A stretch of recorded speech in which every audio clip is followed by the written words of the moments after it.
Welcome to my 16th Blu-ray and DVD movie update. Here we go again.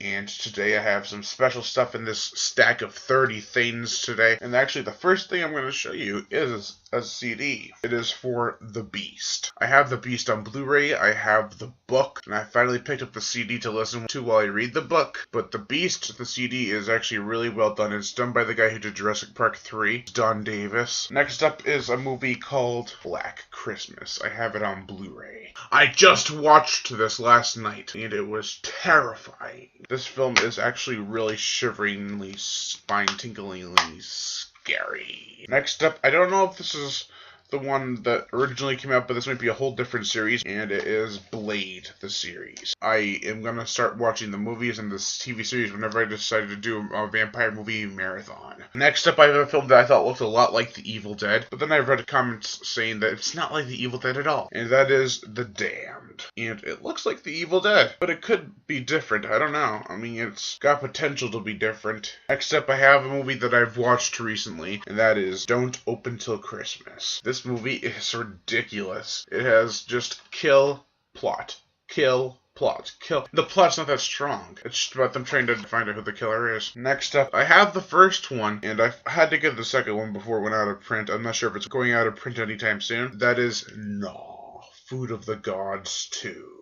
I really like the first one. I saw this one a long time ago, and I'll have to watch it again before I ever review both of them, because I have to watch the first one again, too. It's been a long time. Next up, I had to get these two to complete the collection. I have House 3, I have House 4, and now I have House, and I have House 2, the second story. Now, I heard both these films are pretty good. The problem I have with the second one is that it's PG-13, but there's a lot of good 80s PG-13 films that are pretty graphic in their own way, so I'm really looking forward to watching House and House 2. Next up, we have a remake from the 90s, and that is Humanoids from the Deep. This is a really well done remake. It has a lot of things that would consider it a rehash, but there's enough things in it to make it its own movie. Next up, I had to get this. It was a little overpriced. I think it was like $10, and that is King Kong Escapes. I have not seen this, but I really want to. I really enjoy kaiju type films. Next up, I have a book that I read in a week, and it's over 500 pages, and I was like, I read this in a week? I had no idea until it was like 4 days in, like, I'm probably going to finish this by the end of the week. It's my favorite book of all time now. It is the most fast-paced, well-told story, and that is Kronos Rising.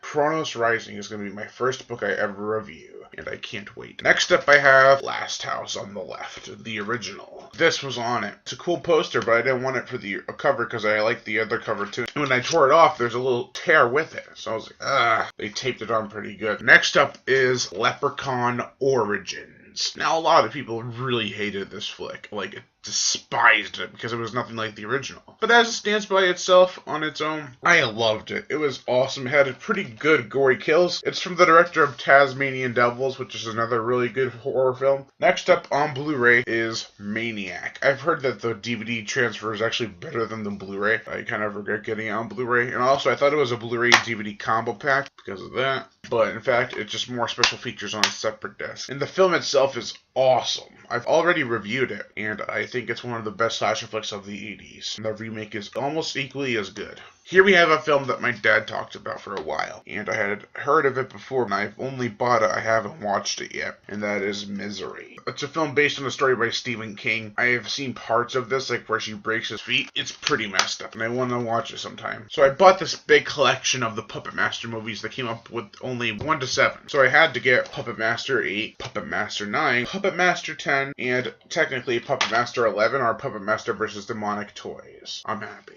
Next up, I loved the first one a lot. I couldn't understand why people didn't give it a chance. Oh, it's a home invasion movie with an awesome plot that could have been taken elsewhere. I know. But the film that I watched, which was the first one, really stood out to me because it's like, yeah, we can do this and establish what the Purge is, and then have the sequel go batshit crazy, like I said in my review. But the Purge Anarchy is still a better film. It's one of my favorite films of 2014, so. Next up, Q the Winged Serpent. Now I got the Shot Factory release of Q the Winged Serpent on Blu-ray, and I have the DVD. Next up, a friend of mine suggested I get this. I've wanted to watch it for a long time. I've heard nothing but great things about it, and that is the Rocky Horror Picture Show. I really do want to check it out. Maybe I'll review it sometime soon, but until then. Next up, I enjoyed the first one, but I like the second one a lot more. And that is See No Evil 2. See No Evil 2 could have been better. Could have been a lot gorier too. It had so much wasted potential. Next up I had the first two in the remake, and I had to get the last three of the original series, and that is Silent Night, Deadly Night, parts 3, 4, and 5. Yeah, I had to.